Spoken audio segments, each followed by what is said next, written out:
I still can't What's the, see. what's I the, think we'll do two. oh, good. I don't know.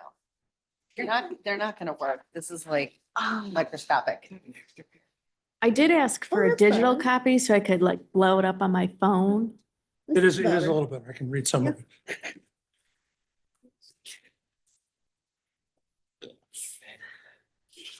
Yeah. Thanks, Dan.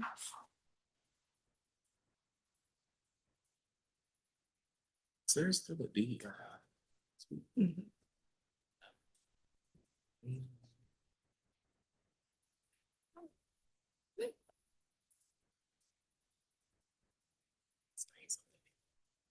Oh, you printed so we can read it.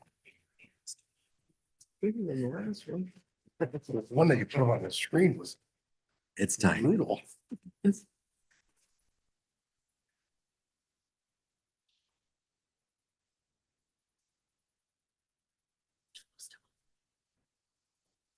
All right, thank you, everybody, for being patient.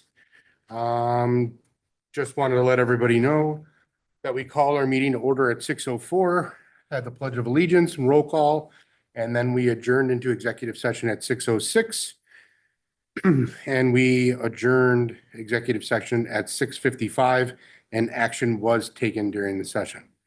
Okay, moving on to approval of the agenda. Any comments on the agenda? We'll be voting on this at next week's meeting. Okay, same thing with the minutes. Any questions on the meetings, minutes from the previous meeting? We'll be voting on these at the next meeting as well. Communications. I know, Scott, you had the State of the State book Yeah, put up on our packet. just a quick, I listened to it today. The governor put out a thing, it was 164 pages of what she's proposing for this year. I added it to, or Fallon added it for me to tonight's agenda. There was 7 pages of her proposals about education. If anybody's interested, you can see it on the board meeting website for tonight. Mr. Johnson, just on that, the business officials, ASBO, New York State ASBO, got notification today that we should receive the executive proposal in full on January 20th. So we'll have a good idea as to about where we are with state aid and the executive proposal then. Okay. For real? Thank you. Usually. Well, I don't know about for real, but that's what the message that we got. It usually comes out It's, day after the state of the state. it's but generally around January 15th, but we got a message today from state ASBO that it would be the 20th. This is the election year. Is this the year she's allowed to, the governor's allowed to delay it, or is it the year after the election? I don't know, recall. I don't remember. Doesn't matter. One or the other. I Don't can't remember remember. which. Thank you. Sure.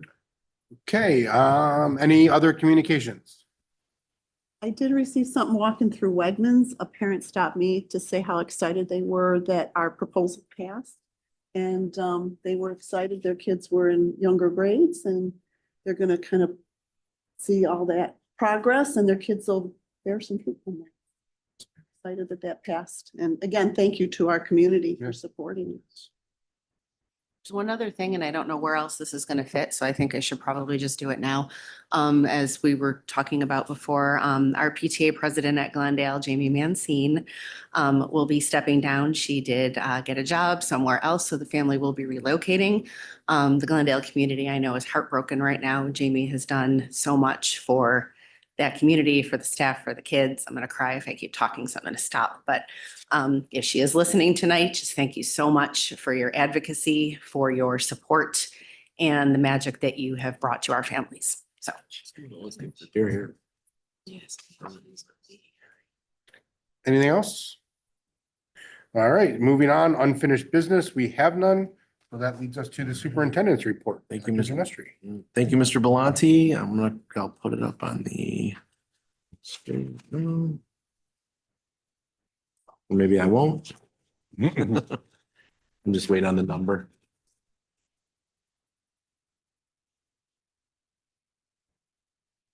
Oh, please. Try it again.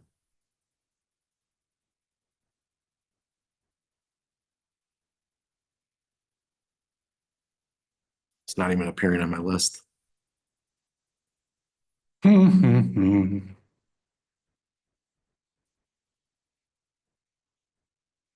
it fixed in here. See the screen up on here. Maybe that's what happened.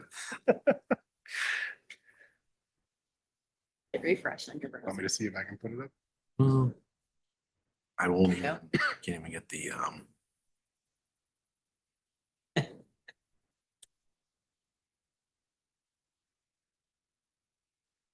Well, Try it. I'm not Wing sure it? you want to do. All right, here. I we think we're gonna can- have we to can kinda wing it. all right, so, my apologies, that this isn't working, but I know you have the presentation on your screen and it is, on the public site if anybody wants to follow, from home.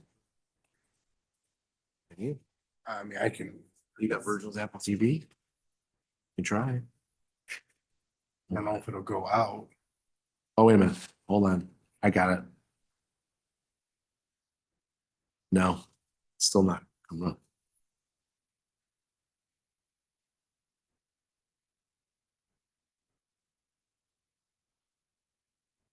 It's Apple TV, right? Yeah, Not the Zoom room one? hold on. I might have it here. Hold on.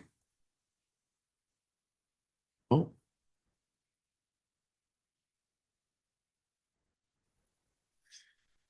Okay, hold on. Whoa. I might have it here. Hold on. Oop, oop. oh,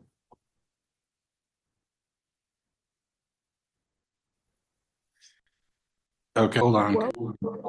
It's not gonna work on my computer because I'm running it. Try Virgil's Zoom room.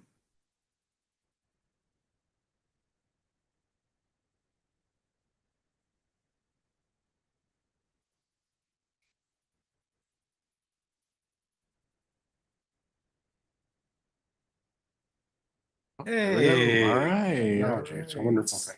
We've only had this system for 5 years. We get it. We'll get there, we'll get there. All right, so a couple things on the agenda tonight. Grade 3 through 8 testing results. We wanted to share those with the board. We do have an update on our high school course handbook. The chart that you have in front of you is the capital project timeline, and I want to say a special shout out to Mr. Bakowitz, and I'll talk about that in a minute. So Dr. Wilson, you are on. Good evening. Thank you for the opportunity to discuss our New York State 3 through 8 ELA math and science assessments. Joining me in this presentation, I have Dr. Beth Kozakowski, the Director of Curriculum and Instruction with a focus on elementary education, and new to our team, Lindsay Harrington, Director of Data and Instructional Technology. As we dig into this, there are 2 parts to our presentation. You see we have our phenomenal principals here joining us tonight. They are here as we start to unpack our overall results. So there's 2 parts. This week, we will focus on the overall results. They are here just as support and then to answer any questions that might be specific. But we really are going to get into the specifics of school by school next week. And they will be back and actually joining us in this presentation. As always, we want to dig into our 3 goals that are highlighted in our strategic plan. Goal 1, teaching and learning, where we really dig into those academic skills and experiential learning with that whole emphasis on student voice. Goal 2, future focus, that those real world experiences and really centered around those critical skills that are needed for every day for every student. And then goal 3, whole child. Here, making sure that we create an environment that is engaging, welcoming, accepting, and safe. And that's all wrapped up in the relationships and those real world connections. As we dig into this work, we will be looking at our whole area. We always do a comparison of the area. So we're going to dig into that, but just want to make sure you keep in mind that all districts are so drastically different. Here in Sweet Home, we celebrate that our district serves a richly diverse student population, representing a wide range of economic circumstances, cultural backgrounds, and academic readiness. With all those levels wrapped up in our diversity that we have in our district, we really have to focus in on intentional planning, targeted resources, allocations, and differentiated instructional approaches to really ensure that every student has that equitable access. So keep all of that in mind as we unpack that. I'm going to ask Dr. Kozakowski to join me. You can go on to the next slide in this presentation. Go on to the next slide. So the next couple of slides, you'll see the district comparison of proficiency rates. And so we have them broken up by content area, ELA, math, and science. So this slide is showcasing ELA. So there are 4 levels. Level 3 is considered proficient. And you'll see that Sweet Home has achieved a 45% proficiency rate. This is 3 through 8 for ELA. So this is a 3 percentage point increase from last year.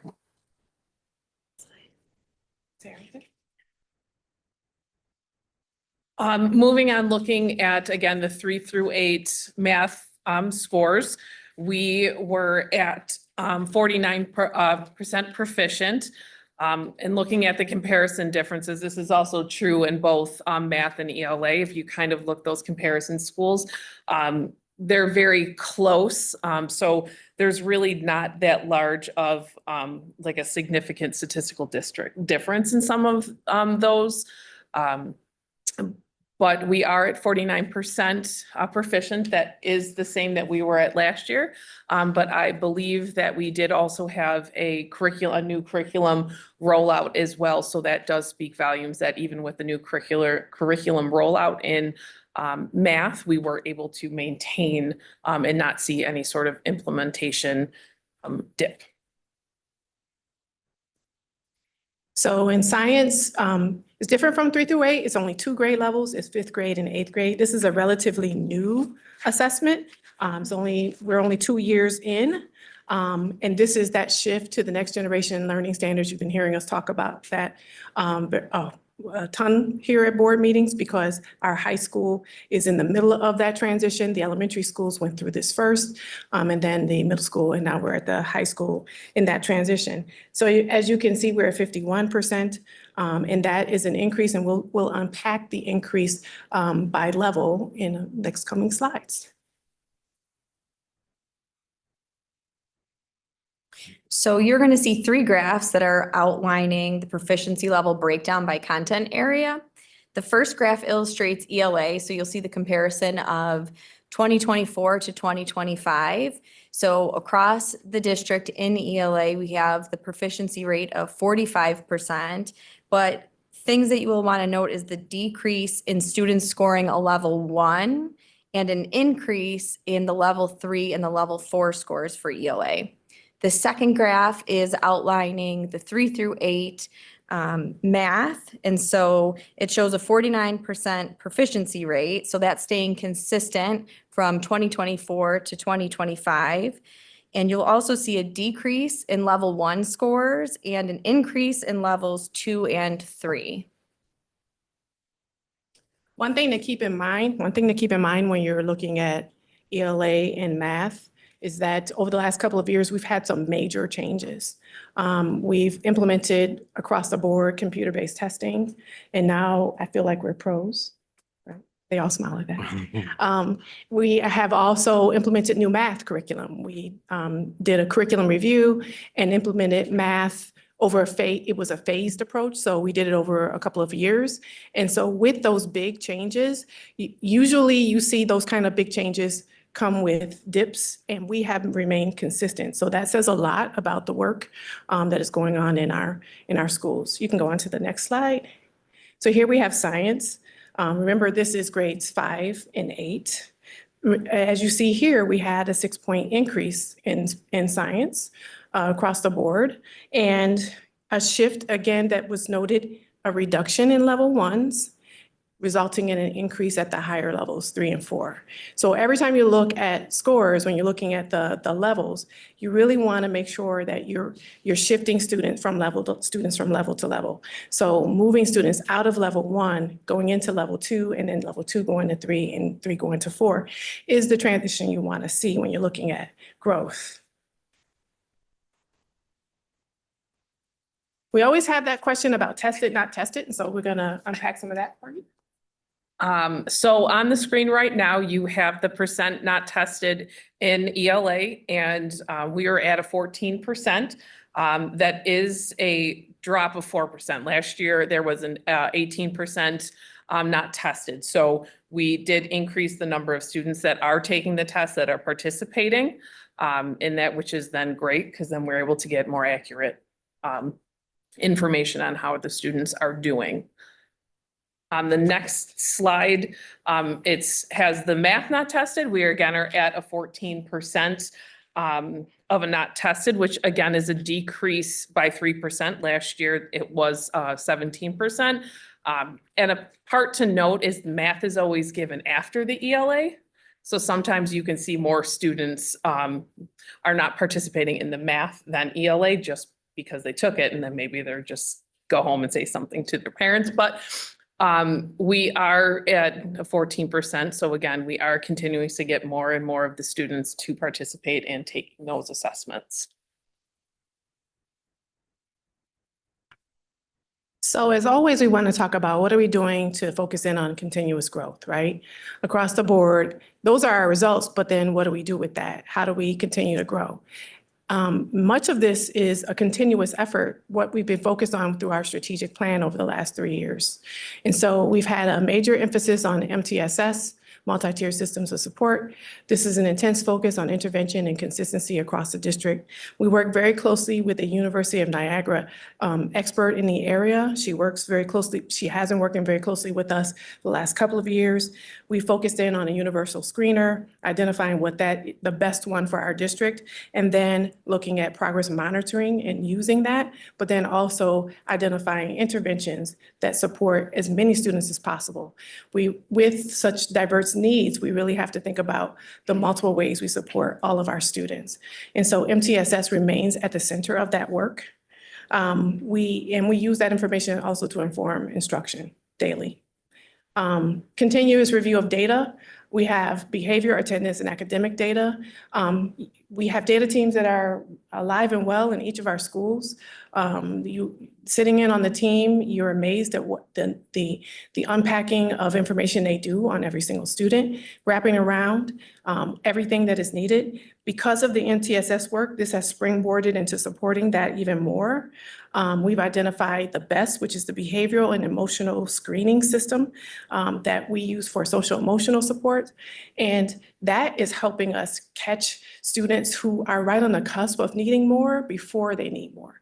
And so being able to really wrap around those students, it was amazing to I sat in on the middle school team as they were using that data to drive their discussion around students who needing academic support, catching them in the middle school before they get to the high school.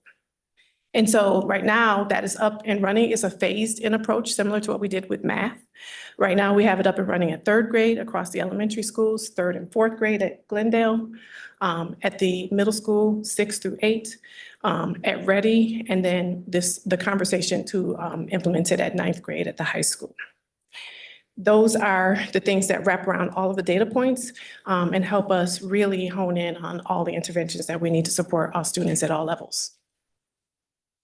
We've continued to support efforts to embed technology in this instructional programming. We're very fortunate to have our district-wide tech coaches who support all of our buildings and just making sure that we're remaining current, that we're evolving with the latest resources that are out there. We want to make sure, especially when it comes to computer-based testing, that our students are really familiar with the digital tools so that when they're utilizing it in those assessment opportunities, that it's just a natural part of what they do in their daily instruction. And our teachers really make every effort to take advantage of a lot of our professional development and training opportunities.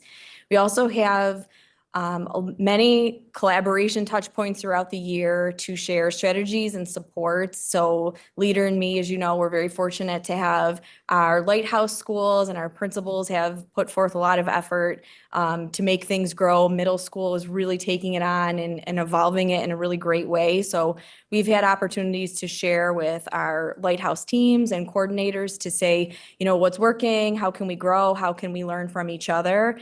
There was also a team that was put together and led by Mr. Polino last year to kind of identify our priority lessons for Leader in Me, and also to make sure that we had consistency among the 4 elementary buildings, but then also to allow for that vertical alignment. The middle school also did similar work where they were prioritizing, having common themes to making sure that those foundational lessons are available to all students, and that as a district, we're moving forward together. Because of this continued work, oh, I'm sorry, I'm jumping ahead of. Harrington jump in there. Just kind of the last point is to continue to work with our family to be, share, dates of the assessments, to be able to answer any questions that families may have, talking to students about these assessments, and really just, sharing with the families if they have any concerns to make sure they, reach out, so we can help answer any questions they may have. But really kind of just increase that communication with the families and even the students, to talk to the students about the assessments. So they just have all of the information that is needed. So really increasing that communication with parents and answering questions and explaining any questions they may have. A couple weeks back, Dr. Genestri communicated that he was happy to report that our ESSA identification from the state, remember the term was good standing a while back, and they change it every so often. Now it's local support. All of our schools are local support. That means that they are all in good standing. And what that means is that across every single subgroup that the state looks at and measures every school against each other, our schools are performing at a level that keeps us at that local support level in good standing. So just overall, us being consistent with the work that we are focusing on and offering the support to students in every way we can imagine, and constantly being very thoughtful and very thorough in our planning and identifying any tools that we use or any assessments that we use, and how we wrap around every student using all of those tools and assessments. Dr. Wilson, I don't know if you want to talk a little bit, and maybe Principal Doria or Dr. Kozakowski too, about the 8th grade math and the seismic shift we made last year with algebra and that sort of thing. Oh yeah, we were talking about that earlier. Yes. So you're gonna We're hear. really proud of, by the way. You're going to hear about that success next week with Principal Doria. The excitement, so, we're up here today. The excitement that you're going to hear from the schools, we asked them to pick something that they're really proud of, something that their staff is just really excited about and really energetic about. This is what's happening with our students' progress. So they picked the one thing that they wanted to shout out. They could probably pick many, right? But they picked the one thing they want to shout out. And then they also picked, okay, well, how are we continuing to grow? And so one of the things at the middle school that has happened over the 4 years now that Principal Doria has been there, it has been a significant increase in number of students taking algebra, having access to algebra, the high school level course, prior to entering high school. And so you went from 1 section to 3 sections. Yeah, three, all the way up to 4. So, and that's a significant leap. What you'll see across many other districts is they may identify one section of students. When I say section, that's a class, right? So one section of students that might have that opportunity. We are really looking at how do we embrace as many kids as possible to give them that experience, that opportunity, so that as they get to high school, they open up more opportunities to either go further in math or in other subjects in other areas, because they finish the requirements in earlier than most, because they got a chance to start early. I don't know if you want to add more to. And we had over 100 students take the algebra, not the 8th grade assessment. Right. And so those results, what you'll see with the 8th grade results is a combined score that comes out from New York State. You'll see the 8th grade numbers being reported, and you'll see the algebra numbers being reported separately. But then what we are ultimately held accountable for is the combined score. And so because of the success at the middle school and the number of students who were able to meet proficiency at 8th grade, that impacted in a positive way the middle school scores. And I must say, and this is something that Dr. Genestri and I were talking about earlier today, there's a lot of research out there that says that if we can really push students to pick up those high school credits earlier in middle school, not only does it boost their confidence, and confidence is everything, not only does it boost their confidence as middle school students being accomplished in a high school credit, but it also pushes them to the next level so that they can go on to get that advanced regents. And what we know about the advanced regents is it's important, it's important for all students, not just students going to college. So. Is that one of the gateway courses that they recommend, like chemistry, that if, you know, you see a kid doing well, that's kind of a milestone? Chemistry is one of those courses. Oh, there was something phenomenal that happened with chemistry in this past year. Chemistry is one of those courses that you see the drop off, right, at the high school, typically, not here in Sweet Home, but just in general. Students will take the living environment, earth science, and then they can go on to other courses and still meet New York State graduation requirements. So you see the drop off at Regents Chemistry. What we had happening was a phenomenon coming out of the middle school, scoring at a certain level, they are able to choose to go to chemistry coming out of middle school. And there were a number of kids who were fighting to go to chemistry. Isn't that like, I see your face, isn't that amazing? That's amazing. That's amazing, okay? So that was a big deal coming out of 8th grade. Shout out to Ms. Corcoran, who really pushed them to think about going further and wanting to get into chemistry. So I don't know if you want to say more? Dr. Wilson, I'm happy to see the numbers of people not taking the test has gone down, and we're in a good place even compared to other districts on that.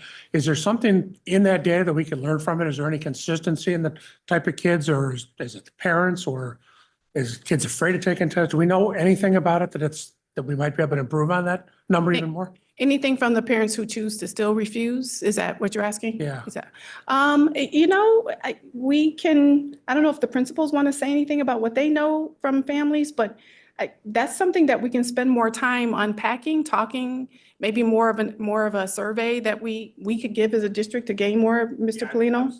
I guess it's me, I noticed that there's like two groups, like two buckets. Usually it's just families that have done a lot of reading about like the testing and they're just love it. And then there's the other bucket of kids that mostly don't take it. See that others aren't taking it. The parents don't know too much about it. They're like, oh, we can opt out of it. Sure, I'll let you know. They don't answer the questions. It's like one of these sides.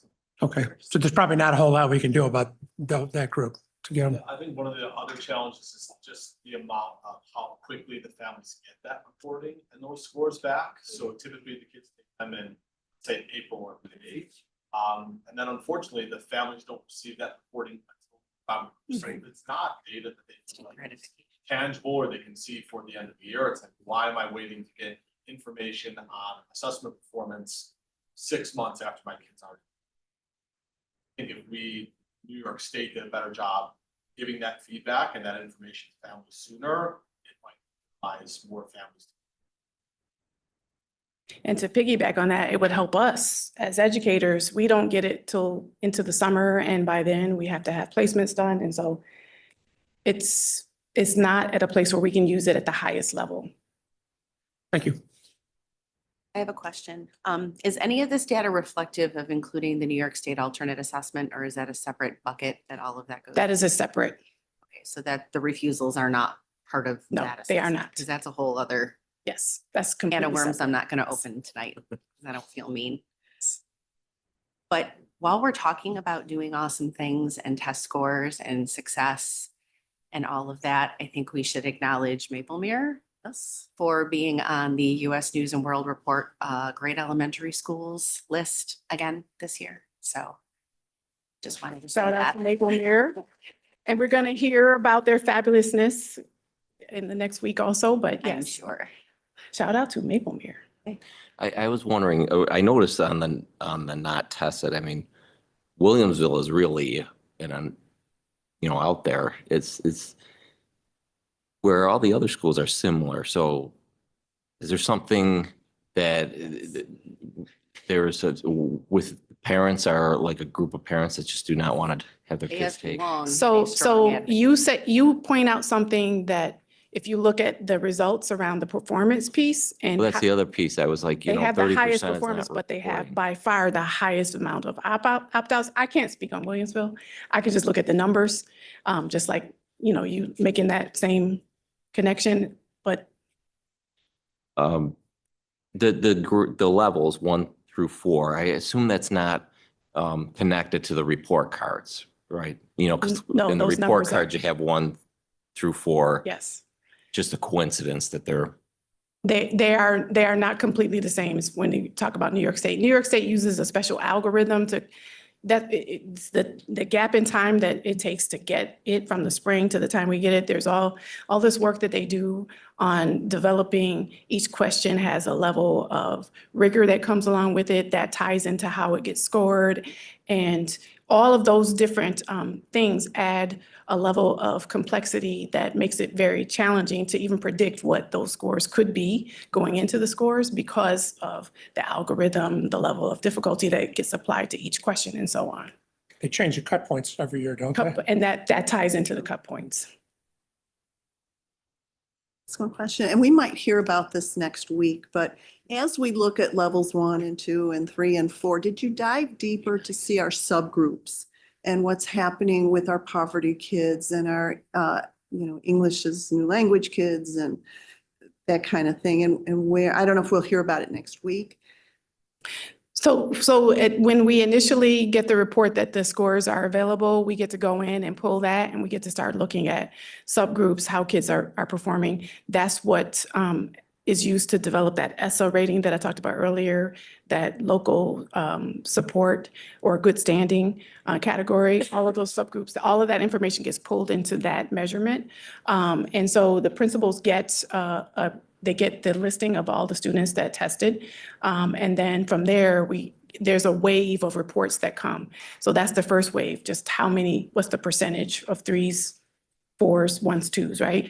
And then as we get closer to the release date, you get more and more information. You start to get a comparison breakdown. You start to see how other districts around you performed. You get information about how the county performed compared to the state and so on. So have you gotten the information Yes. yet about our subgroups? And is there something you can share about insightful on where we are with our subgroups and how they're advancing? There's so many different points across each school with the uniqueness of each school. I mean, we can get into that next We're week. maybe going to hear about it next week or not. Yeah, and we can give you a couple of highlights next week too. Be great. Yep. Thank you. You have something? Okay, just generally on the content of these courses and these subject areas, has that changed much over the last couple of years, 3, 4 years? But we shifted to the next generation learning standards. Okay, And that has been something that's happened over the last few years, yes. has that been beneficial and is it something lacking in the new content that maybe was in the old? And So- how is that tested now? Is there a different testing system or a measurement system? So the questions are crafted differently. So like, for example, take science, they're written in question clusters. So it's a progression of questions. It's the easiest way to explain it. I don't know if building principals want to say something about the feel or the transition to the next generation learning standards. It's all inquiry based. It's all centered around questions and really pushing kids to think. So applying the information, a lot of times in the past, a lot of information was learned, right? But then how do you apply it? And so that's been the shift overall for everything we've been doing in New York State. The portrait of the graduate is designed that way. The next generation learning standards are designed that way too. I don't know if you want to add I would say anything. that the standards from Common Core to Next Gen. Minor changes that I don't think they changed drastically. It wasn't like when Common Core came, that was a big. The science changed quite considerably. Yeah. And obviously the testing grades. Standards also, we also, technical set up across the standards, across the multiple areas of science. They focus on inquiry. And some of the practices of rather than knowledge, we forget that. householders. So we did, the walkthrough that we did at the middle school for the holidays. Do you remember, were you, Scott, you were there that day. We went into that science class. Yeah. And so was it living environment? I can't remember. It was living environment. So they were given like That's a no scenario of biology. a woman who was like a marathon runner or something. And she was running this race and they gave all the vital statistics for her. And the kids had to figure out why she collapsed just before the finish line. Mhm. So they had to look at all the data, figure out what happened.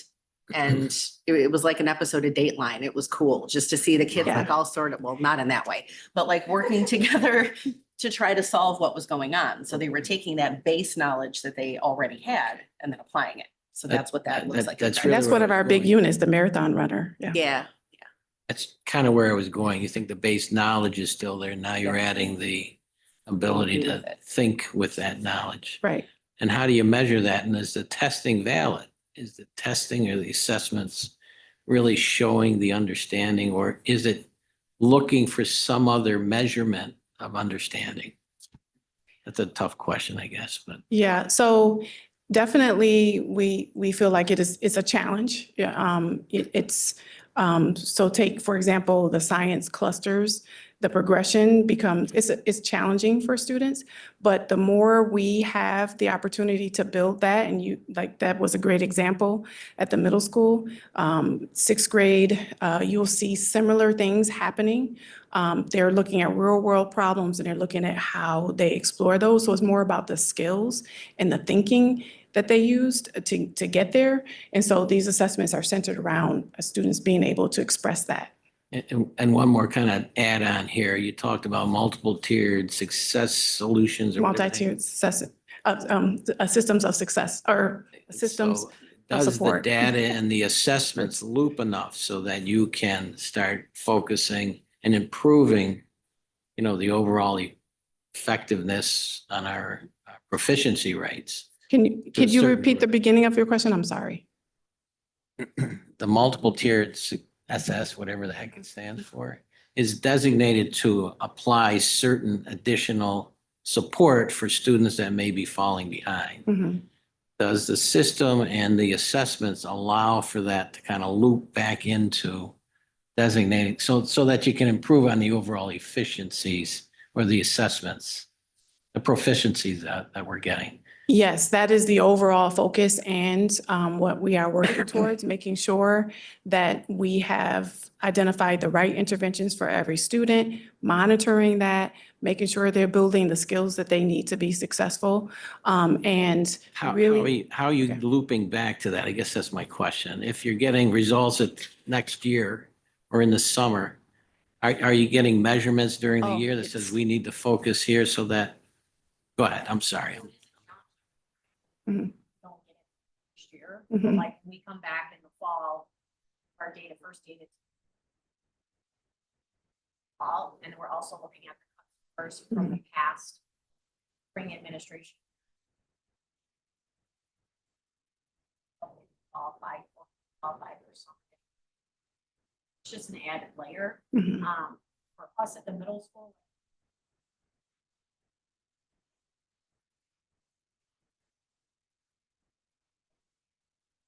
On that assessment. That's it. But the timing isn't already in session. No.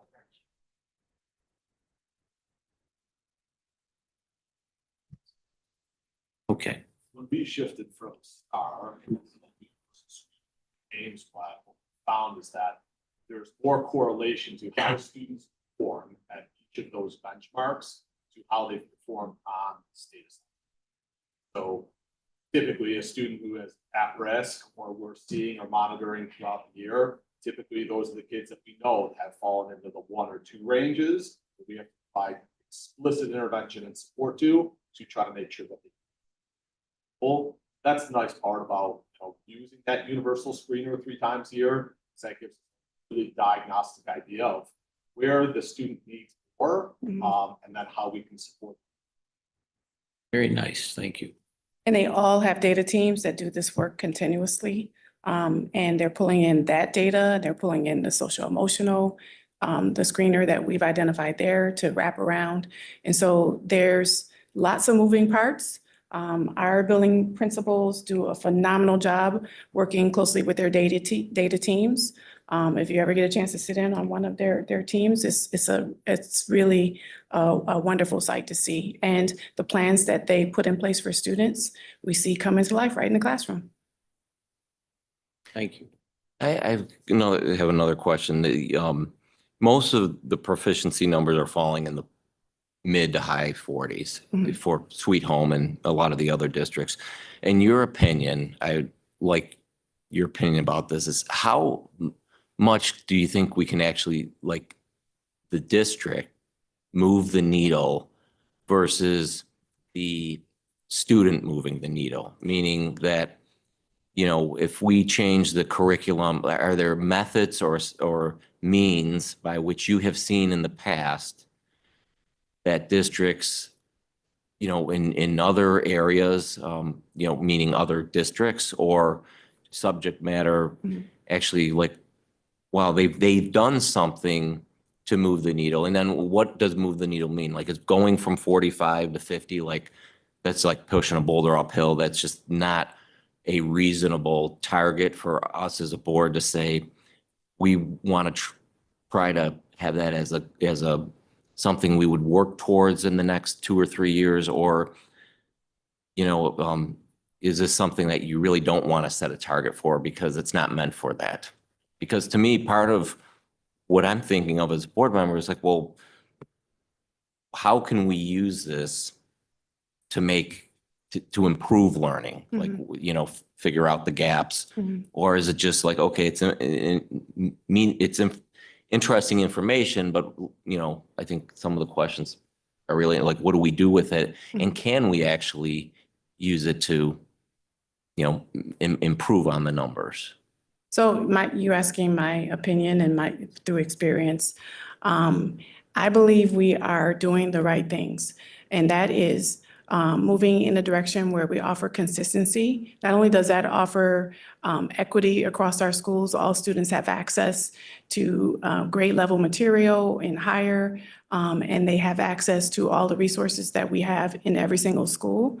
But when you are consistent like that, and you have every teacher in every classroom on board, every support staff on board, working towards implementing a core curriculum, the students overall perform much better.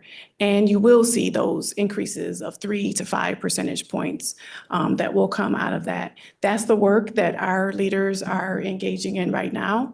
It's the work that we started engaging in right out of the gate as we looked at reviewing our math curriculum and looking at how we brought some consistency across 3 through 8, because we saw a disconnect at 6th grade going into middle school, but then also across all 4 schools. We needed to close some gaps in curriculum that was offered. And so right out of the gate, that has been the work. And I think you've realized all of that work has shown up in our ability to be consistent. So we've seen some increases in years, and you've seen us remain consistent for the reason that we are all focused on the same goal. Core curriculum offered to all students on grade level focused, that is available to all students. My mic just went out. So did that answer your question? Yeah, no, I Okay. think, you know, it sounds like what you're saying is it is reasonable. Right.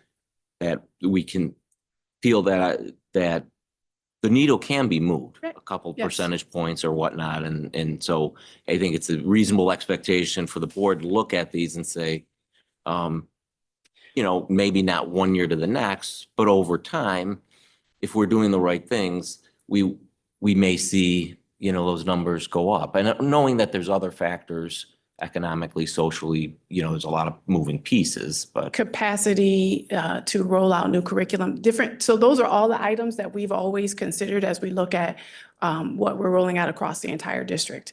And so we want to make sure we're thoughtful in that. So for example, with math, we chose a phased rollout because if we're looking at math and ELA, they really are the same teachers in the elementary school. Like for example, how are we offering the professional development they need to be able to implement that curriculum at a really high level?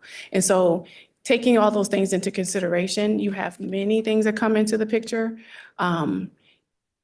when you have big things changing, like curriculum changes, standard changes, items like full-blown computer-based testing, you typically see, again, you typically see districts have a dip in performance, and you have not seen that here in Sweet Home.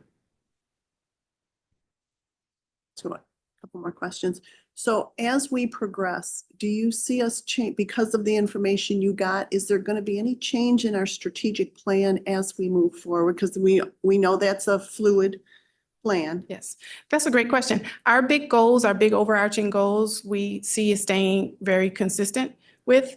What happens are the steps we take to accomplish those goals. So the action items, you'll see those shift to support where we are. Because remember, our strategic plan, the initial plan was a lot of auditing, assessing where we are, what do we need, and identifying. Now we're 3 years in and we've identified a universal screener. We've identified this is the direction we need to go in with different subjects. And so you'll see those items change, but our big overarching goals remaining very consistent. And it was interesting today, I got the on board and it said scores rise on grade 3 to 8, ELA and math assessments. So we're consistent, but on the bottom, it says Regents exams show decline in proficiency amongst all categories of students. So Disconnect with yeah, Regents how exams. does that, I didn't quite understand that disconnect. Yeah, you'll see that that's part of the shift in the Blue Ribbon Commission and the Portrait of the Graduate. Those are that's some of the reasoning behind that. There's not a lot of alignment between what goes on in 3 through 8 assessments versus Regents exams. They did mention Algebra 1 and they said there was a 6.4 percentage point decline in the number of students scoring proficient or better. Mhm. Yeah. But we're changing that trend. Yes, we are. We're increasing the number of students who have access to it earlier, building their confidence, especially in a subject like math, that's really important, and opening up their opportunities for the future in high school and beyond. Thank you. I don't know if anybody had any other questions, but I just want to say thank you to the principals for being here. They won't say it, but in 3.5 years, they have faced changes in the standards, massive changes in curriculum. Our enrollment continues to rise, computer-based testing, and on and on and on. Their leadership has been phenomenal. Never let a challenge get in their way of doing great things. And I just really appreciate them all being here tonight. And I know they're going to be back next week, but I want to say thank you to our principals and Dr. Kozakowski, Dr. Wilson, Mrs. Harrington, for their work as well. I think, we're on a great path, and I want to just piggyback off of what Dr. Wilson said. This has all happened over the past 3.5 years. I know I'm missing 10 other challenges that they faced. These changes have all happened. MTSS, a completely new MTSS system over the past 3.5 years. The word consistency. I think now we're on a path of consistency, which, took us a while to get there, but we're there. And I'm encouraged to see what this consistency continues to bring. A new screener. I keep thinking of things that we've done new in the past 3.5 years, and to see our scores where they are at a consistent level and bumps too has been pretty impressive considering all the change. So kudos to you guys and to the team, because it's been a lot of work, a lot of effort, and the way they've communicated that to the teachers and the teachers all being on the same page, it's pretty impressive. They have some phenomenal celebrations, and they should be proud. They've done some amazing work. And so you'll get to see all of that coming into next week. Some phenomenal things that are happening in our schools. Thank you. Thank you. Thank you. Thank you to you all. Next, we do have a few changes to the high school course handbook that we wanted to share with the board tonight. You'll have, if you're okay with that, we'll have a week to review and then put it up for a vote next week. So Mr. Lucenti worked Lucenti, very come closely with out. the BLT. He has worked really closely with the departments. He's worked with the counseling team. He has really done his due diligence to spread out and really make this a collaborative effort. And so kudos for that to Mr. Lucenti. He's here tonight to talk about just the changes to the course handbook. Thank you, Dr. Wilson, and thank you to the board for having me here this evening. This should be hopefully a rather short presentation because the changes are somewhat minimal in the handbook. It's a 36-page document. I know you don't want me to go over page by page, so we won't. But there are some fundamental changes that have been added to the curriculum guide. Some of them are as simple as minor changes in descriptions of courses. Some of that might come from state ed in terms of curriculum emphasis, some of it just based on the evolution of a course. The one thing about education, and I think I heard you say this today, it's dynamic, it's fluid, and it should be because learning is about growth. And if you don't change, you can't grow. It's as simple as that. So that was a minor change made in the art description courses and the business department in particular. There's also included two very important areas. The seals of biliteracy and the seal of civic readiness are now included. Those are major SED changes that allow our students to fulfill requirements in a different path, but also recognize some of the things that they bring in talent that didn't show up years ago in terms of specific assessments like Regents exams and how that translated into what a diploma looked like. And so these seals are very important. We had a presentation this morning to all our seniors about the seal of civic readiness. So that has been included in the curriculum guide because, again, it's an important element for parents as well as students to know this is available to your pathway to graduation. A third change is the addition of an AP Environmental Science. We've not offered this previously. It's one of the few sciences that didn't have an AP attached to it. And I think, again, the opportunity that we should present to our students who excel, who want to advance, who want to earn college credits. Again, this is an extension of that. And we will not next year in its first year offer the AP exam for it. The AP just introduced this course. We're looking to build upon it as opposed to jump, head first into it. So you'll see something in that description that talks about the whole premise behind it, and that's to take environmental science to a higher level. Environmental science is becoming huge in the state mandates. When you look at some of the name changes of courses, for example, what used to be just earth science is now about earth science and space. Climate is a big part of the curriculum. So there is an awareness building that is taking place on the part of the curriculum that SED is using in our sciences, particularly our foundational sciences. It's important that these young people realize the impact that these things are having on not only their lives now, but in the future. And I think if we look at the foundation of everything we do, I look at your mission statement, ready for the future. And I think the fact that these changes are occurring are built on helping our 14, 15, 16-year-olds be ready for the future when they're 45, 46, 47 years old. And that's part of the changes in the state mandated courses, but also in terms of extending this to things like AP Environmental Science.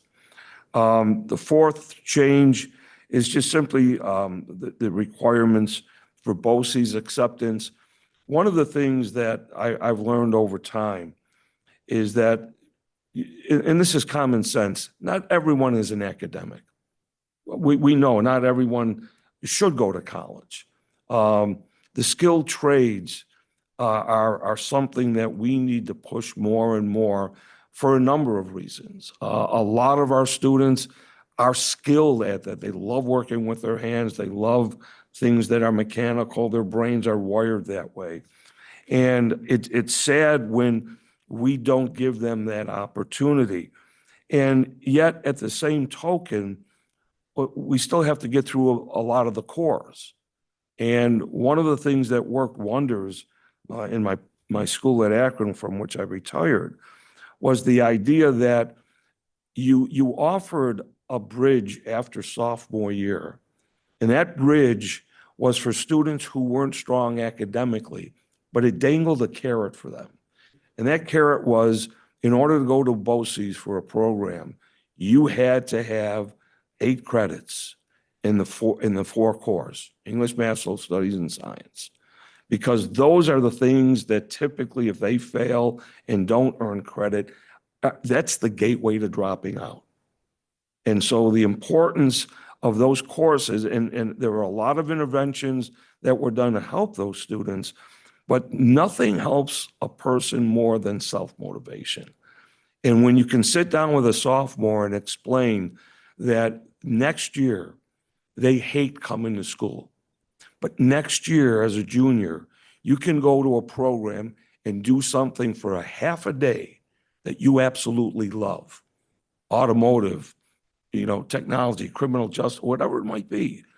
But in order to get there, you've got to pass your Global 10. You've got to pass your geometry or whatever it might be.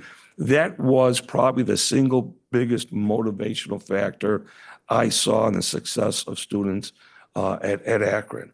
And I think in the end, if they know about it from the beginning, they're more apt to connect the dots. And I think as adults, we typically see point C when we're at point A. Teenagers don't.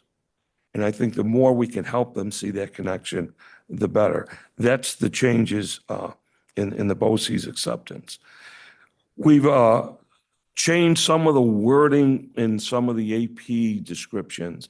And the only change really is about the awareness of the fee that is required for AP exams. I think there's 2 schools of thought. One is to be upfront with parents to say there is a fee. And that statement includes that there is a waiver for those who qualify.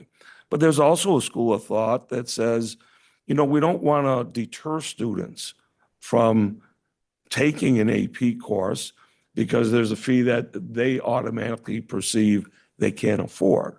And it's roughly $99 right now.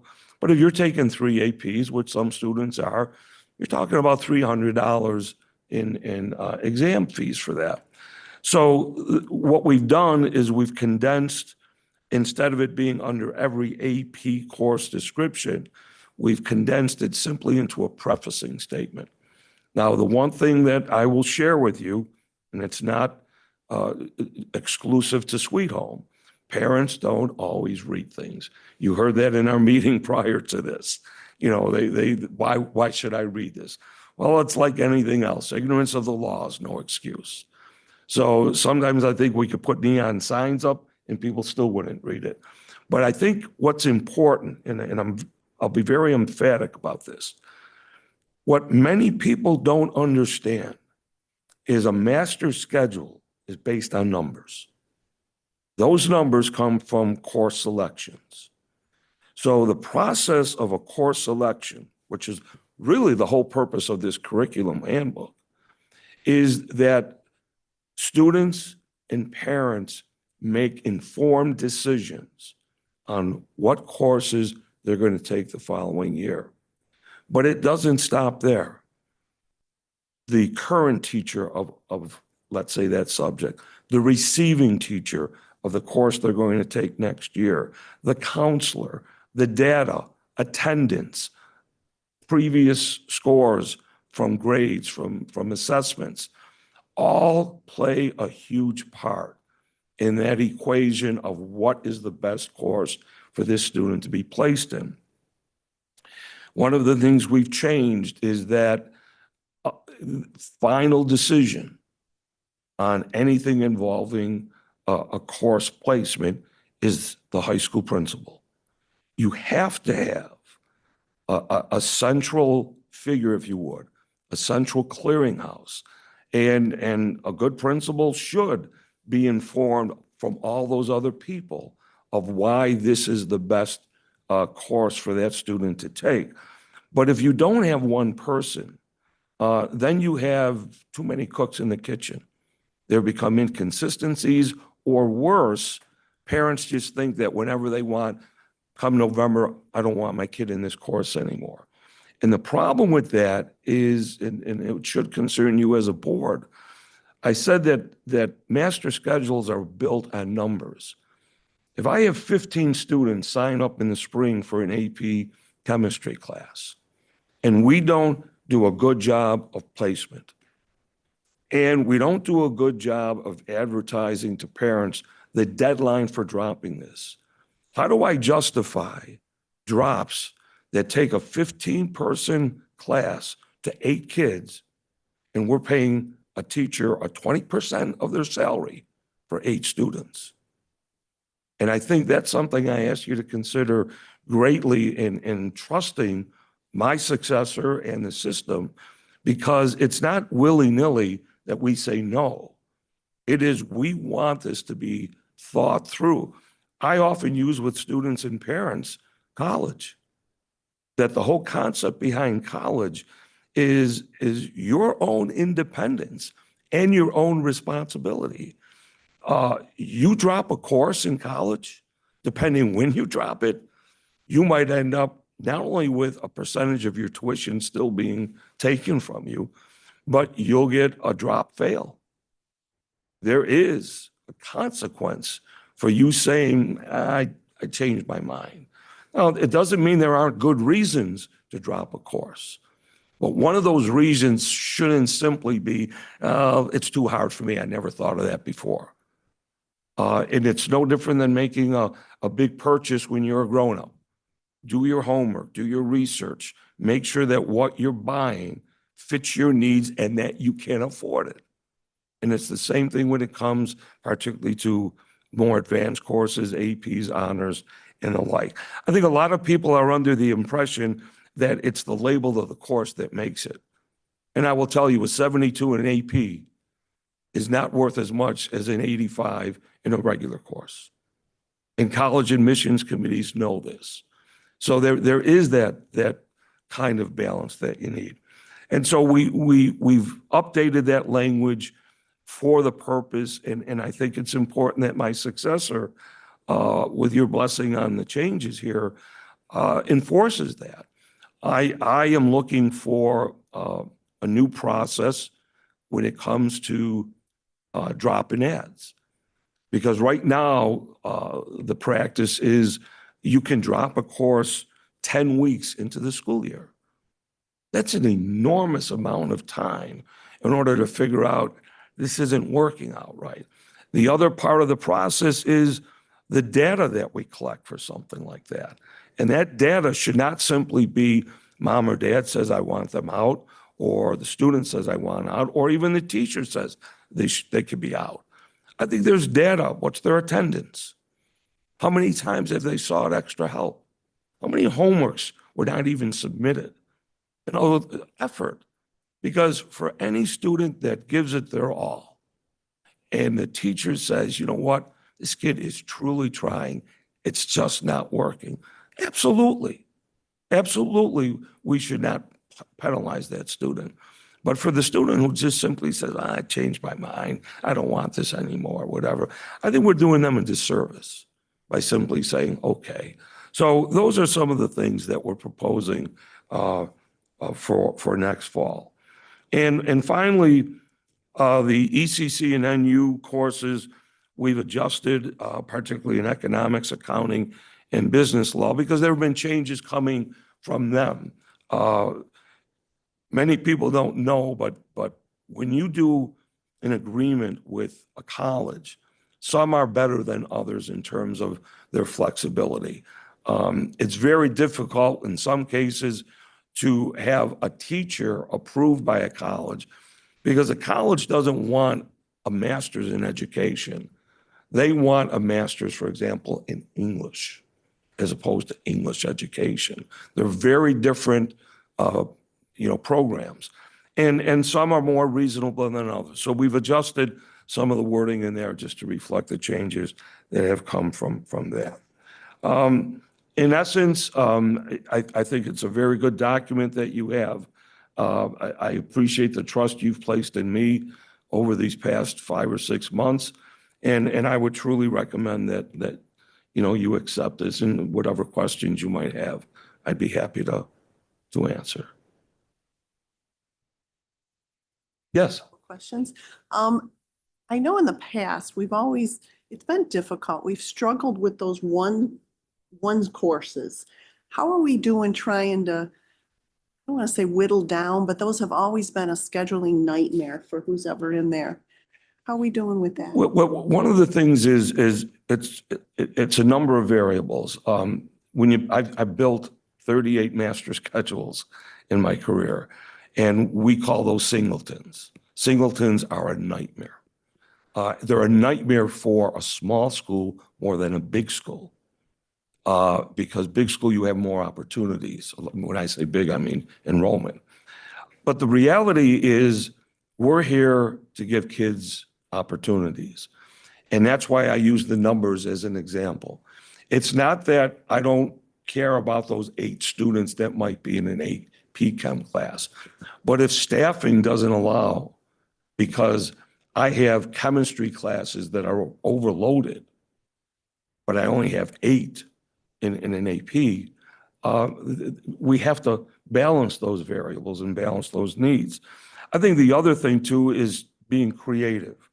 At Akron, we would alternate AP Chem and AP Physics. We couldn't afford to do both of them in the same year. So what we were able to do was alternate years.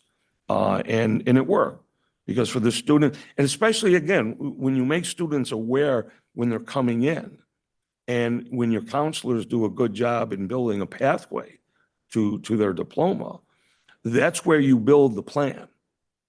And so that plan could say to a student, Javon, you're going to be able to take AP Chem in junior year and AP Physics in senior year based on the alternate rotation. So there's always creative measures that you can take. And I think in the end, that's how you can solve that problem of too many singletons. My last question is, do we offer anything in financial literacy? Absolutely. Now we have to. All right, good, because I just want to make sure that was in there. somewhere. Yes. In fact, that's one of the advanced courses in business is advanced CFM, which is career and financial management. I will share this as a sidebar. One of my proudest accomplishments at Akron was 2 years before I retired. I went to the board and asked for 2 additions to our local requirements for diploma, something I would encourage you to think about. One, the state has finally done it. It's taken them forever, and that is financial literacy. But the other is we, I think, are the only school that I'm aware of in New York State, Akron, we moved health from a half-year course to a full-year requirement. Everyone talks about the mental health crisis going on today. This mental health crisis has been here for 15 years. COVID put it on steroids, but it's been here for a long time. And it's sad that state ed talks about it all the time, but does nothing to help it. And the answer is not simply social workers. Absolutely. But if you're teaching kids about anxiety, give them the tools to use it. And when we did it at Akron, it was actually comical because teachers were coming to me at the beginning of the new year that we started this. And when you give a health teacher 20 more weeks to cover their material, they could get in depth. And teachers were coming to me saying, Joe, what's going on with these kids? I give them a test and they're sitting there breathing. And I just smile because what they're learning is how to deal with anxiety. Deep breaths, close your eyes, 60 seconds. And in the end, it worked. We had meditation Mondays. So I think when you look at, as a school, about being creative with courses, I think financial literacy was something the state should have done in 2008 after the mortgage crisis. If that didn't teach us that we haven't done a good job preparing kids for just survival, I don't know what would have. But the state has finally required that. So in the end, I pray for the day they do that with health and expand it, because it's so needed. Thank you. You're welcome. Yes, Siobhan. So for like the business, the financial literacy classes they're adding, would that like be a required course like every student has to take, or like Correct. would business elective still be optional? Every student, it's a graduation requirement, same as English, same as US history. It's a semester course, it's not a full year. But the good part about it is you could advance in it too. When I think of how many high school graduates going on to college and get a degree in business or in finance or the like, I think the fact that they would have a strong foundation coming out of high school, as opposed to, because economics is not financial literacy, two totally different animals. And if you ask me, financial literacy is more important than economics. And also like for the science classes, like I know, for example, like chemistry, like for the prerequisites, like you have to take living environment. So like, would that stay the same? Or like, if, let's say if you're taking like one of the new science courses, like could that like substitute for living environment? The way the state defines requirements is by a Regents exam and a lab associated with it. So for example, if you have to have two of those, it really doesn't matter which two you take, just that you have to have them. I think the issue becomes in the difference in them and how well are you prepared for them. And math plays a role to a certain degree in all sciences, really. So there are more than just simple variables of saying, what's the prerequisite for this? Which goes back to why this whole course selection process is important, that we have as many experts involved in your desire. It's no different than going to a doctor with a problem and saying, we're going to send you to a specialist. You want people who truly are specialized in that area to give you advice, to give you a recommendation. Okay? All right, thank you. Yes. With the changes for ECC and NU classes will that affect any of our current teachers that are teaching those classes? Will they have to change any of their classes? To my knowledge, all of them have been grandfathered. That shouldn't affect anything there. I think it's more in the development of new courses. One of the things that with the generous donation that Sweet Home received from the family for the media program, I think one of the colleges I would encourage Sweet Home to talk to about some dual enrollment opportunities is Villa Maria. Villa Maria, small little college in Cheektowaga, has probably one of the most incredible mass media programs going. And when our teachers and students went to visit it a month or so ago, they came back like kids who just met Santa Claus. And I think there's a partnership that can be developed with them and should be for that particular thing. And let's be real, it helps Villa Maria. It truly is a mutual beneficial opportunity.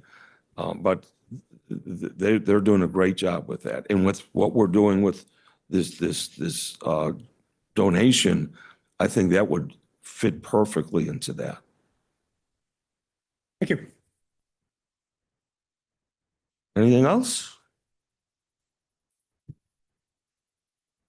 Yes. One, I want to just compliment you. When I saw you on opening day, I said, this guy's going to make a difference. You really, your experience and what you're trying to do is amazing. Thank you. I'm humbled by that. Thank you. But could I add to that? My decision to remain here for the year is because of what I witnessed those first couple of months. And that was incredible young people and incredible teachers. You might have your 2% lunatic fringe, every school does. But the press that Sweet Home got was sad because it didn't represent what this community is. And that's why I chose to stay. And if I were 5 years younger, I would be applying for your principalship for the future. But I'm going to be 71 in a couple months. Do you have a junior clone out there somewhere? My family will tell you don't want a clone of me. But I'm humbled by your kind words. Thank you. Thank you for sticking around. Thank you. Appreciate you. Any other questions, concerns? All right. I need to go home. Thank you, Mr. Lucenti. That's my bedtime. Thank you. Very nice. I know Mr. Feldman is going to want to be here to hear this, but we're going to move forward anyway. So in front of you is a capital construction project schedule, and you know we could talk about it more as the weeks progress as well. But I wanted to share this with you. We wanted to share this with you tonight and talk about how it was constructed. I think one of the most important things as we progress through a $90.5 million capital project is that we tap into every dollar of state aid that we possibly can. And this schedule was put together in order for us to do that, but it also balances our priorities, our high priority items. And I think one of the things the public told us is that they wanted additional space, especially at Maplemere, as we move forward. So what we've done with our architects and our campus construction team and our financial advisors is to just put a plan together that would phase this project over. It's going to be 5 years, but it would phase it over a period of time where we address our priorities first.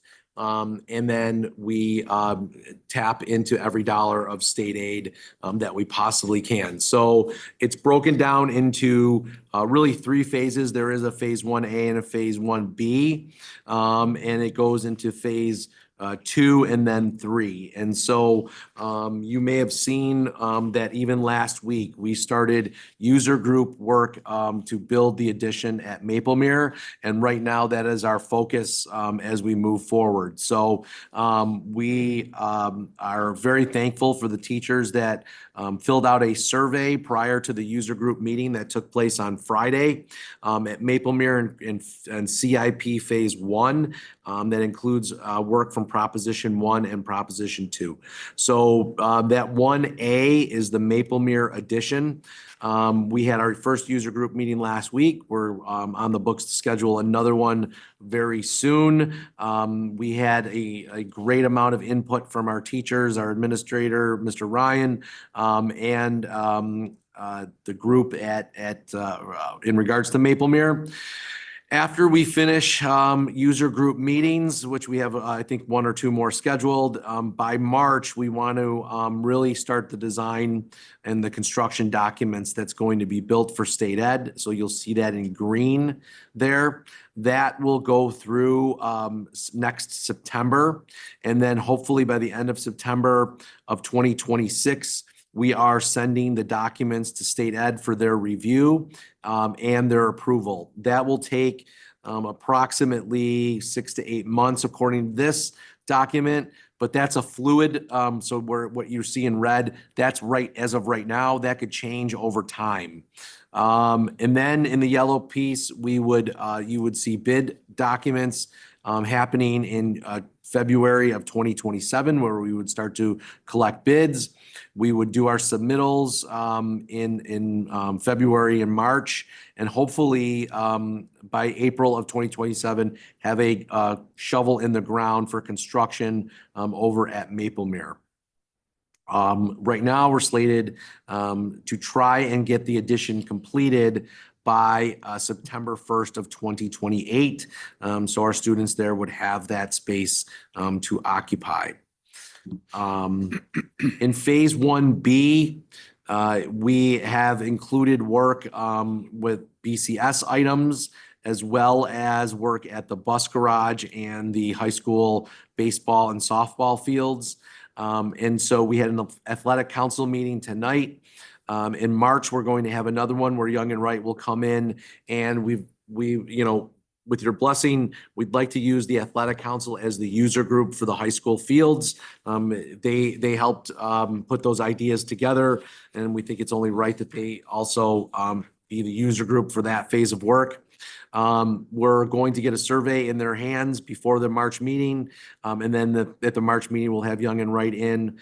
We'll also, they'll start design and construction documents on the middle school roof, which is at end of life that needs to be completed.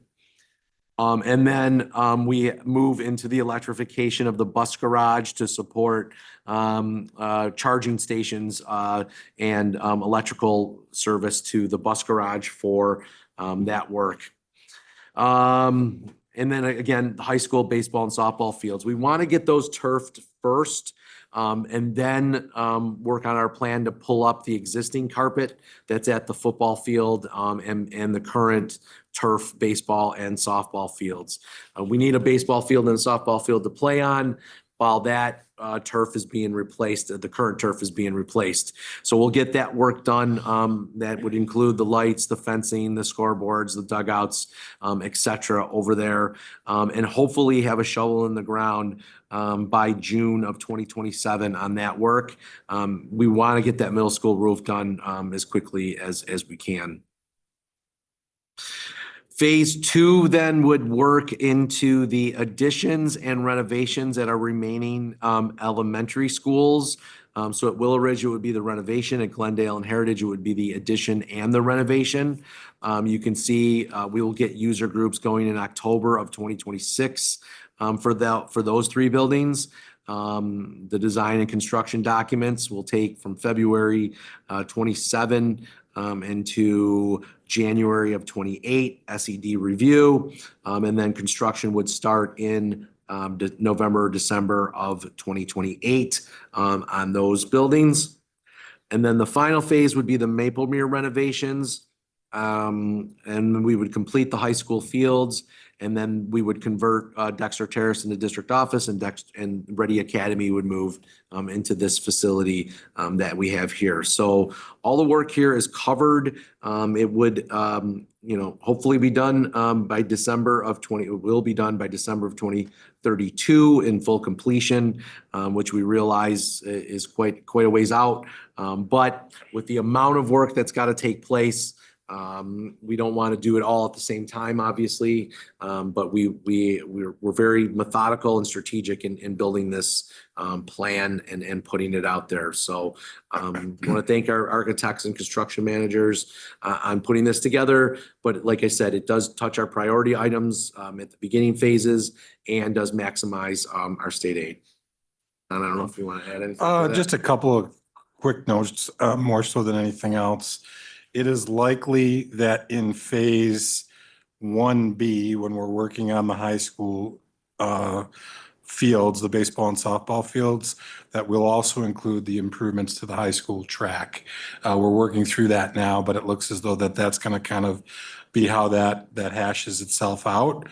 I would also make note in phase 1, as Dr. Dinestri had said, we hope to get the additions complete by September of 2028, which coincides with the end of the lease on the temporary classrooms. You'll see on the agenda tonight that we're asking you to approve a lease to extend to the 26-27 and 27-28 school year. So that coincides there as well from that end of things. And then the last piece, the very last line, that yellow line at the end in 2032, that's when our next amount of debt service falls off. So it will be likely, starting in 2030, that we would be looking at another project. So we will be working on a project and building the next project in that vein. Kind of like we did with this, actually. Yep, We started yeah, we building. started, I mean, we did start, correct, yeah. The vote obviously was after the project was done, but this one will likely, the vote for the next one will happen while work is going on in this present one, so. So again, thank you to our community for supporting this, truly transformational work that we're going to do. It's going to really benefit our elementary as well, but athletics, every building's getting touched. And we didn't outline the maintenance items, but there's a ton of HVAC work that needs to be done. Roofing work at Glendale needs to be done. That's all included in this timeline. So you have any questions?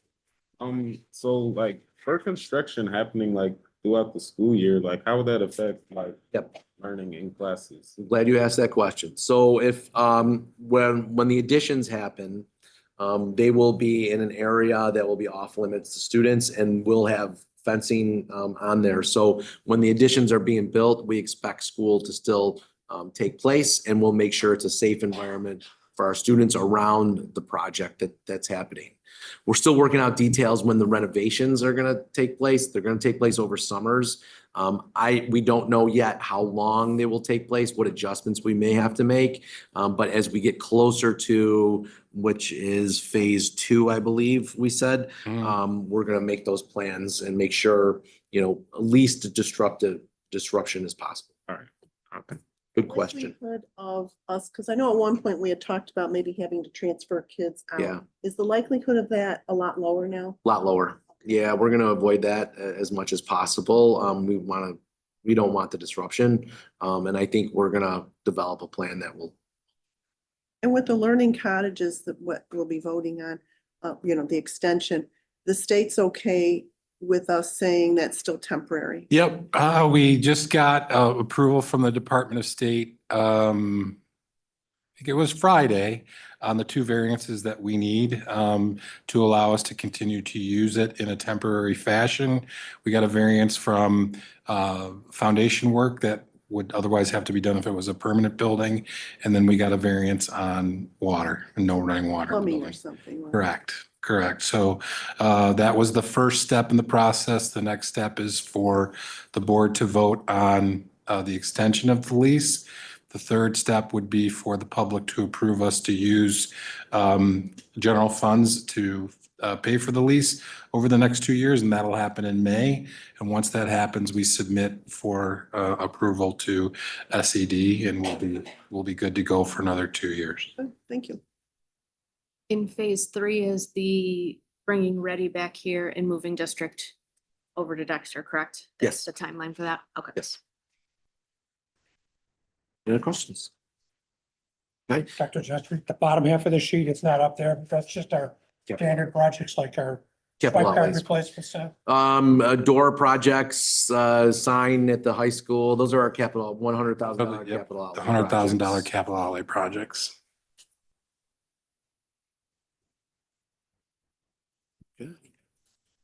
And then I just wanted to say, middle school science teacher, Mr. Alan Backowitz, congratulations. I know the middle school is excited. He is a grade 6 science teacher at the middle school. He's also a New York State master teacher, and he was named this year's outstanding educator by the Science Teacher Association of New York State. Mr. Backowitz is certainly a top leader in science education at the middle school level throughout the state. He is an influencer in curriculum development. He is a fantastic teacher. Speaking as a superintendent and as a parent, we're very lucky to have him in our district, and just want to send a special congratulations out to him for winning the Outstanding Educator of the Year award from. Bring him in to congratulate him. Yes, we go. And then thank you to our respondents, whoever to the strategic plan. The survey is now closed. It closed on January 6th, and we're gonna go through the results and use that to influence our next phase of the strategic plan. That's what I have for tonight. That's All it. right. Thank you very much. All right. Huh? That's it. Yeah. All right, so upcoming events, we have a couple PTA, PTSA meetings, skating party for Willow Ridge, glow party at Glendale, our couple more concerts.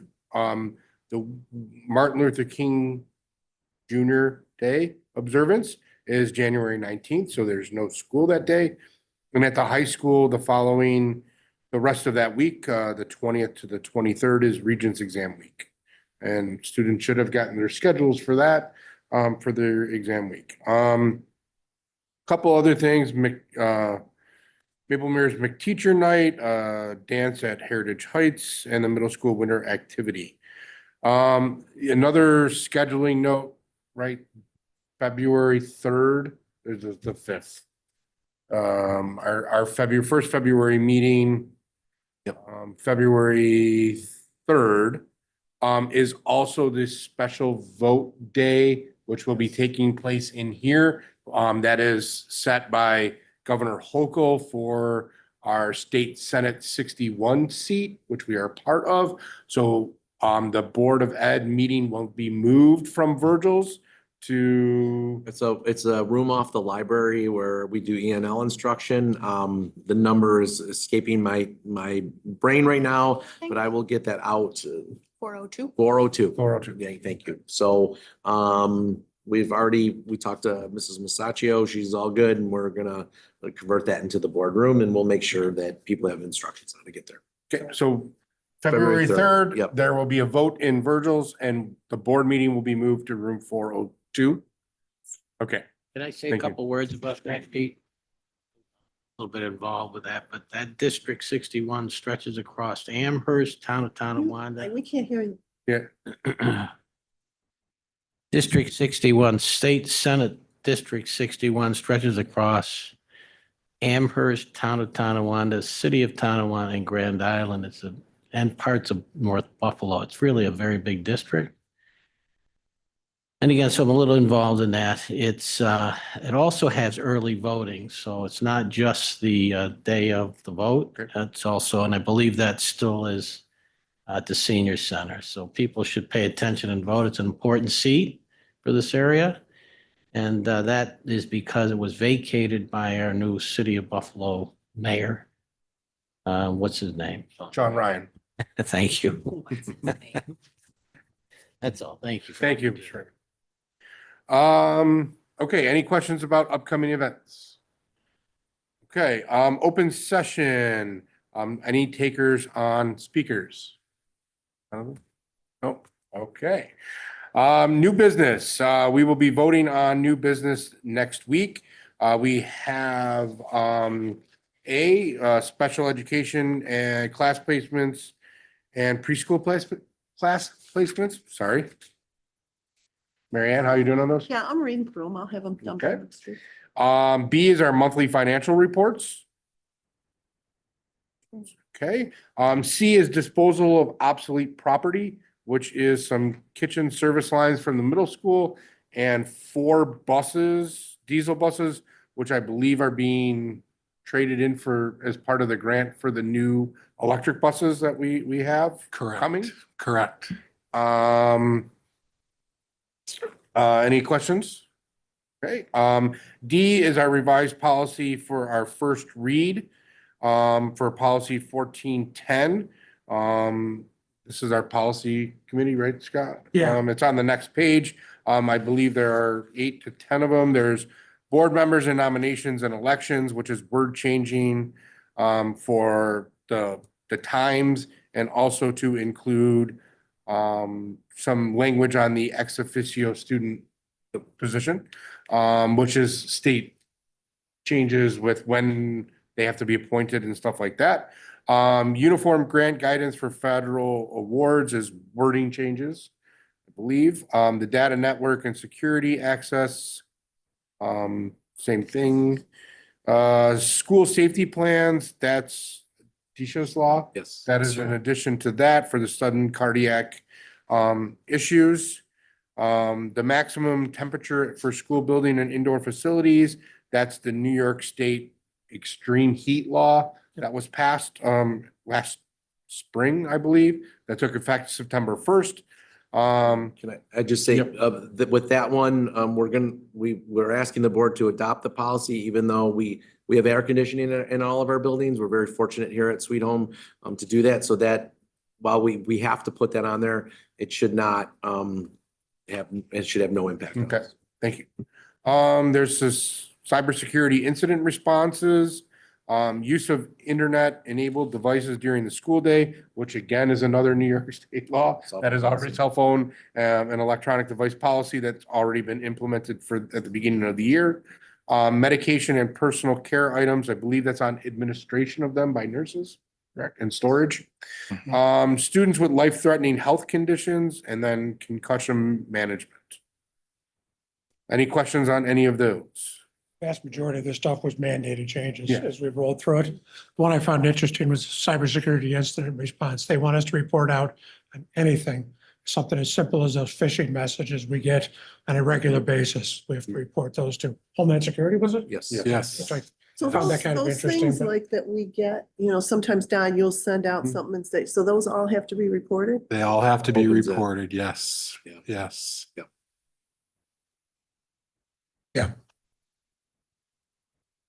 All right, moving on to E is the high school course planning guide, which we just had our nice presentation on from Mr. Lusani.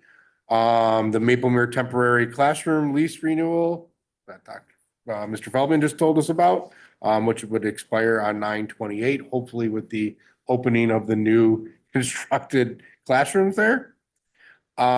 Which also covers G is the seeker for the State Environmental Quality Review Act, also for that temporary classroom. H is the amendment to the district safety plan. That is in conjunction with Keisha's law. I is acceptance of donations, which is 2 buckets of baseball from a middle school parent. And then J, K, and L are resolutions of a settlement of legal matters. For one is the settlement, 2 is the budget adjustment, or K is the budget adjustment for that. And L is a bond resolution on that as well to cover the costs. Any questions on any of our new business? Mr. Belanti, I would just say that the letter H, the amended district safety plan in response to Tisha's law.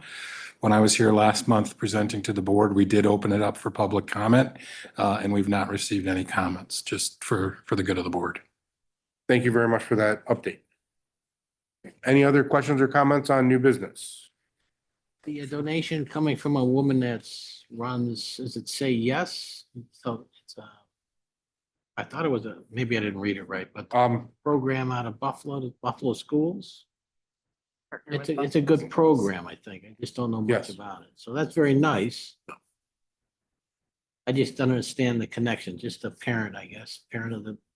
I believe it's a parent of a Middle school. middle schooler It was a who middle, must play baseball. it was a middle school parent. I received a phone call from her. She just said she had 2 buckets of unused baseballs that she was just storing and she would like to donate them. So Okay. Very nice. Thank you. Right, so no other questions on new business. That leads us to our second open session. Any takers on the second open session? All right, and that leads us to personnel. We'll be voting on these personnel appointments next week. We have our normal teacher and administrative, and then our service. Any questions, comments, concerns on any of them? Just the one on the retirements on the teaching side, or these 5 people that. I believe, yes, that ends Friday January or 1st. Thursday. Okay. Thursday is the 15th, I believe, is the last day that for it, so it Can I could assume be. they're all qualifying for the first eligible? Not necessarily, but have given us their paperwork. There might be some other benefit to them doing that, but I think this group is first up. Okay. Yeah, So there's potential, we'll see a There's couple more. potential by we next might week. see more next week because Okay. yes. the date ends, is January 15th. Okay, Is that was gonna be the other question. That Thank you. group is all for selling, yes. Thank you. Any other questions on personnel? All right. That's all that we have. So may I have a motion and a second to adjourn this meeting? So move. Second. All in favor? Aye. Thank you very much.